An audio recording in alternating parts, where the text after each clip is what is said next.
जर तुमची final examination असेल आणि तुम्ही जर पेपरला कॅल्सी घेऊन जात असाल तर हा व्हिडिओ शेवटपर्यंत बघा, नक्कीच तुमच्या कामाला नाही. व्हिडिओ सेव्ह बी करून ठेवा, ठीक आहे ना.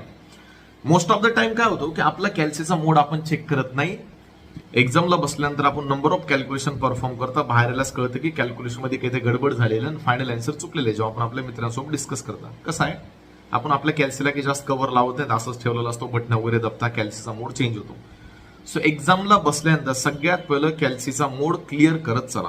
म्हणजे तुमचा कॅल्सीचा मोड जर चुकून बदललेला असेल तर कॅल्सी नॉर्मल मोडमध्ये घेऊन या, नंतरच कॅल्क्युलेशन परफॉर्म करता.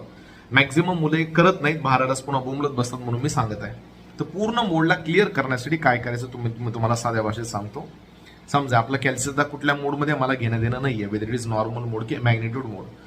शिफ्ट दाबायचंय, मोड दाबायचंय. इथं तुम्हाला 3 ऑप्शन आहेत, 1, 2 आणि 3 ला ऑल दिसत आहे. 1, 3 नावाचं बटन प्रेस करा, 2 वेळेस इज इक्वल टू दाबा. ते विचारेल रिसेट ऑल, रिसेट ऑल. तुमचा कॅल्सी पूर्ण रिसेट झाला. परत एकदा सांगतो, शिफ्ट दाबा, मोड दाबा, ऑल वर क्लिक करा 3 नंबर आणि 2 वेळेस इज इक्वल टू दाबा.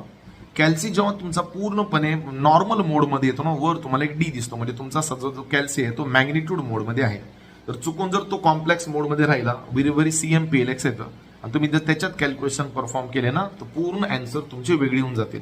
सो कॅल्सी नॉर्मल मोडमध्येच ठेवायचा, मॅग्निट्यूड मोडमध्येच ठेवायचा, ज्याच्याने तुमचे कॅल्क्युलेशन चुकले नाही पाहिजे. हे काही डेली करत बसायची गरज नाही, फक्त एक्झामच्या अगोदर एक वेळेस नक्की करायचं.